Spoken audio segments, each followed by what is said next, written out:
Geralmente eu pergunto assim, gente, como foi que vocês pararam de brincar? Vocês lembram um dia?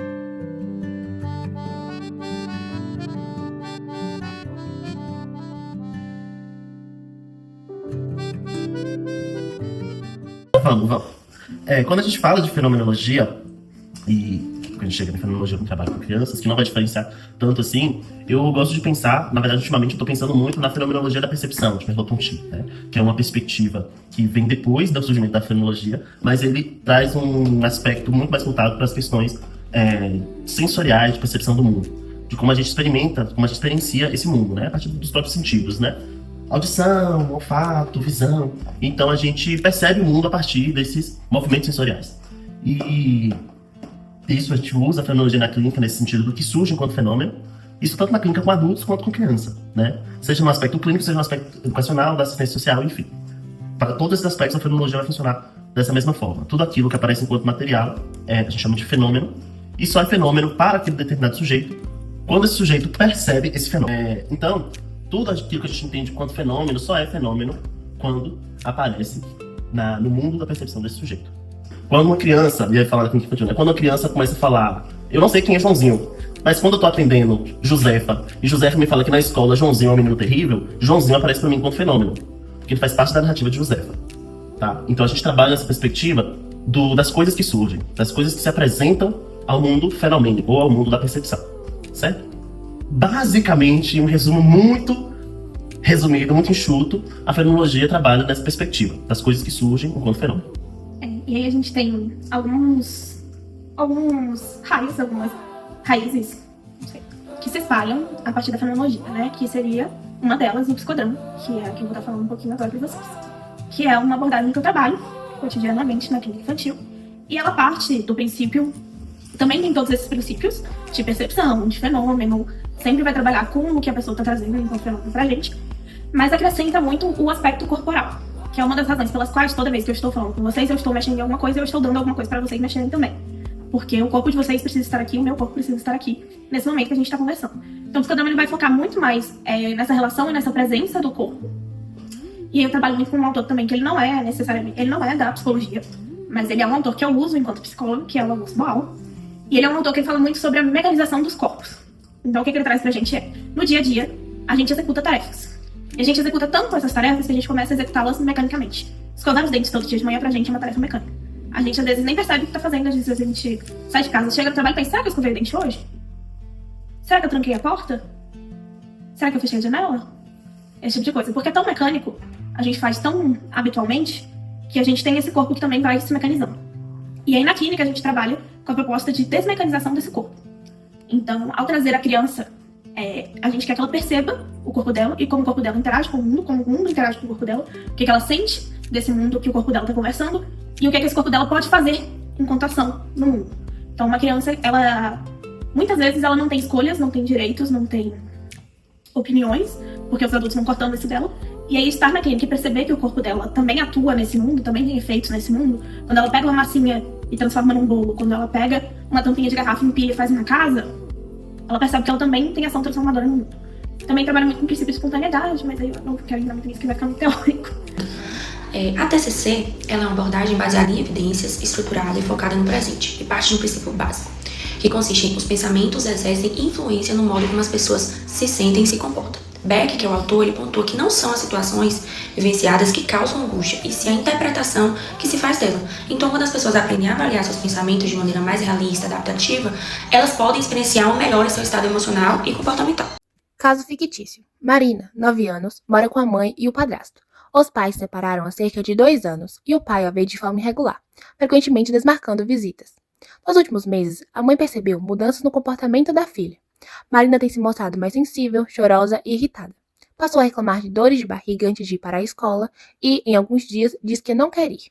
A escola relata que Marina participa pouco das atividades, fica mais isolada e, em alguns momentos, reage com irritação quando é contrariada. Apesar disso, apresenta bom desempenho quando consegue se concentrar.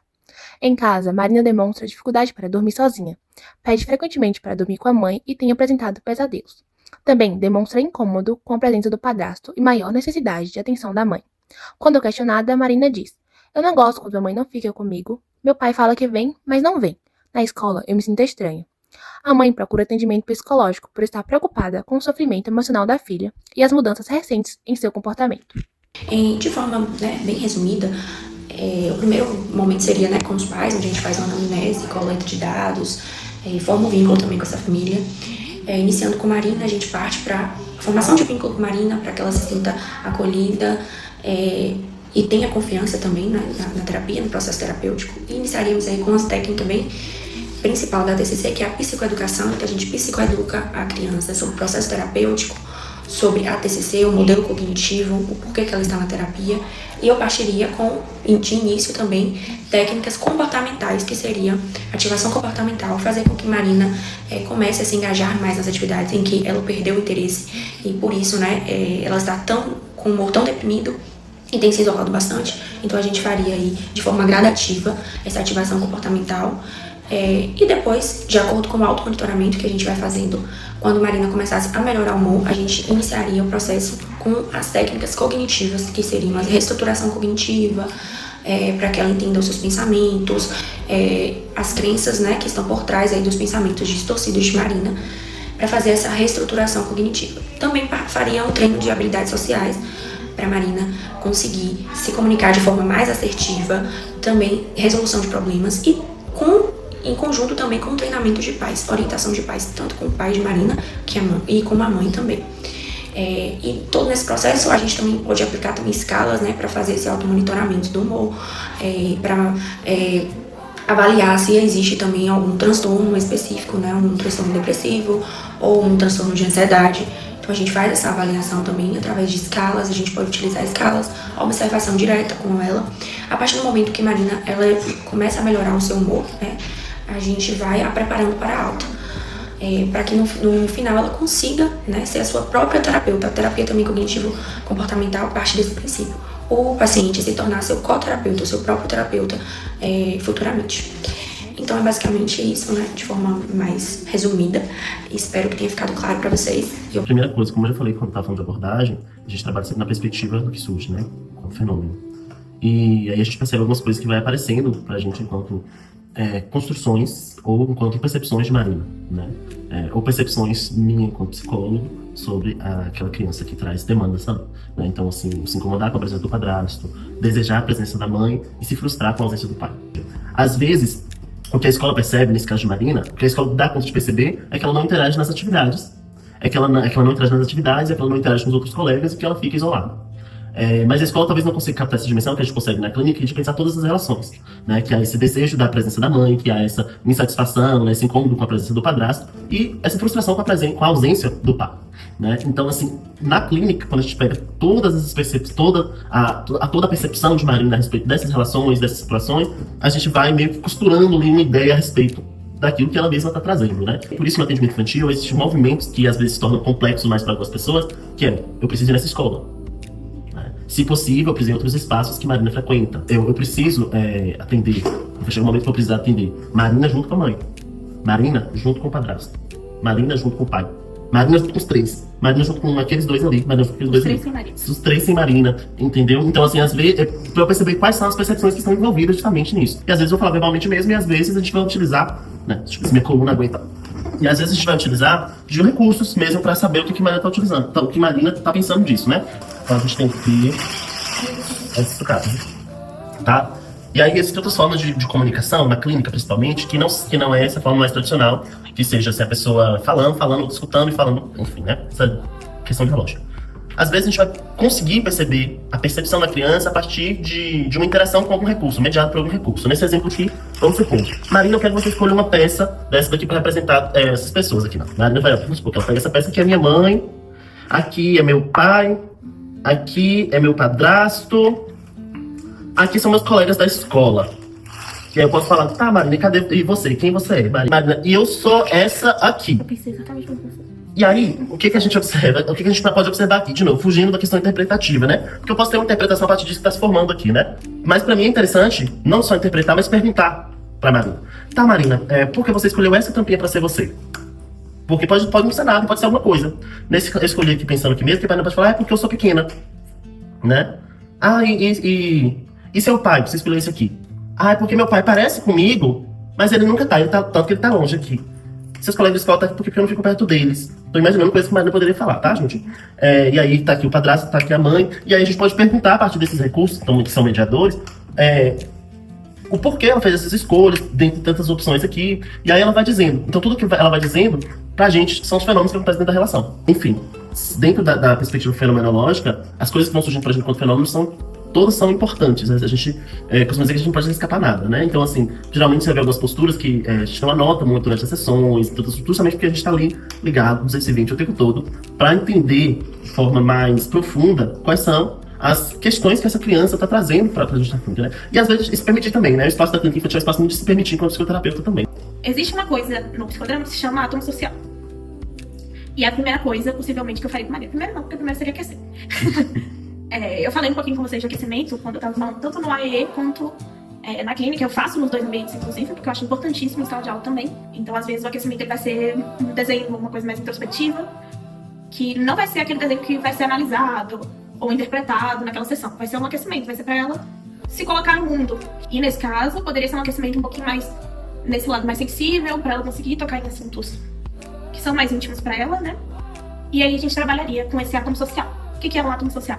O átomo social é a representação que você faz das pessoas à sua volta, das suas relações, na verdade. Então, o que você faz nesse átomo social? Você coloca você no meio. Você é a tampinha do meio, dessa vez Maria vai ser uma tampinha grande. Então, você faz o eu. E aí, com criança, com adulto, a gente frequentemente faz com o próprio desenho mesmo. Mas com criança, eu gosto de trazer mais pro concreto. Tem uma tampinha aí pra ser você. Maria escolheu essa, ela vai bota agora no meio. Agora, você vai botar perto de você as pessoas que são mais próximas de você. Aí ela vai e bota a mãe e o padrasto. Imaginei. Mas ela não quer botar o padrasto perto dela, porque o padrasto tá sempre perto dela, mas ela se incomoda com a presença dele. Então ela vai e afasta o padrasto. Ela não pode botar o pai aqui, porque o pai não tá próximo. Ela pode, né? Ninguém tá impedindo, mas vamos dizer, nesse cenário aqui. Ela não consegue botar o pai aí.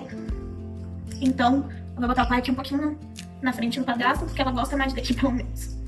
E aqui ela bota um colega de escola dela, que ela gosta. Aí aqui ela bota os professores, que ela não gosta, que ela gosta mais ou menos. Aqui os professores que ela não gosta. Aqui mais pra trás, sei lá, a diretora, porque briga com ela porque ela não faz nada, enfim. Mas a ideia é essa, tem um meio e tem círculos ao redor desse meio, encanadas como um mapa. E aí a gente começa a conversar. Por que sua mãe tá aqui? Porque minha mãe é quem tá sempre comigo. Porque minha mãe é quem cuida de mim, porque minha mãe é a pessoa que eu mais gosto de ficar perto. Por que esse colega tá aqui? Porque ele não me incomoda na escola. E por que que esses professores estão aqui? Porque elas não ficam me cobrando dever de casa. E por que essa outra professora tá aqui? Porque ela fica me cobrando dever de casa. Então ela vai explicando como ela se vê nessas relações, como ela vê essas pessoas, como essas pessoas se relacionam com ela, e o que ela entende, o que ela sente a partir de como as pessoas se relacionam com ela. E aí o que a gente vai trabalhar aqui no psicodrama? No psicodrama a gente trabalha com a ideia de papéis. Um papel só existe na presença de outro, é igual no teatro, por isso psicodrama. Então o papel de filha só existe quando existe o papel de pai e mãe, ou papel de pai ou mãe, padrasto, madrasta, enfim. Esse papel de filha só pode existir na presença desses outros papéis. Então a partir do momento que o papel do pai se fragiliza, o pai sai da cena, fragiliza também o papel dela de filha.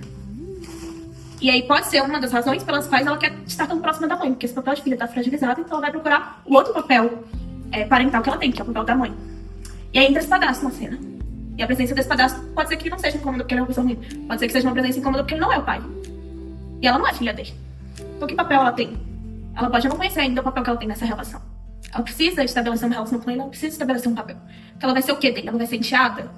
Ele vai ser só uma pessoa que fica na casa dela, se relaciona com a mãe, mas ela não interage? São várias possibilidades de papéis que eles têm para executar. Que papel que ele vai realmente assumir na vida dela. E quando a gente trabalha com criança, isso depende muito do adulto. Porque é o adulto que dita a relação, de certa forma. Então o que a gente faria a partir desse átomo depois? Uma dramatização. E aí essa dramatização pode ser com fantoches, pode ser com bonecos, pode ser com as próprias tampinhas, se a gente não tiver os recursos. Mas a partir disso a gente vai entender como esses papéis interagem no dia a dia. Então a gente pode montar um dia, mesmo que ela consiga trazer esse pai pra clínica, eu posso montar uma cena dela com o pai. Então eu não preciso que o pai esteja presente pra entender como ela se relaciona com o pai. Porque ela vai me contar essa relação. Ela vai me contar essa relação, vivendo essa relação na sala, mesmo que o pai dela não esteja ali. Porque a gente entende no psicodrama que a cena ela é como se fosse uma miniatura ali da vida. Então ela está vivendo tudo que ela está vivendo em cena. Tudo que acontece nessa cena, ela está vivendo nesse momento. Agora, no aqui e no agora. Então seria por esse viés que eu seguiria. E depois a gente tem um momento de comentários, que é esse momento da sessão onde a gente sai da dramatização, que é muito importante sair, para ninguém sair despersonalizado assim na rua, né? Então a gente precisa voltar pro corpo, pro nosso corpo. A criança chega em casa, eu sou uma tampinha.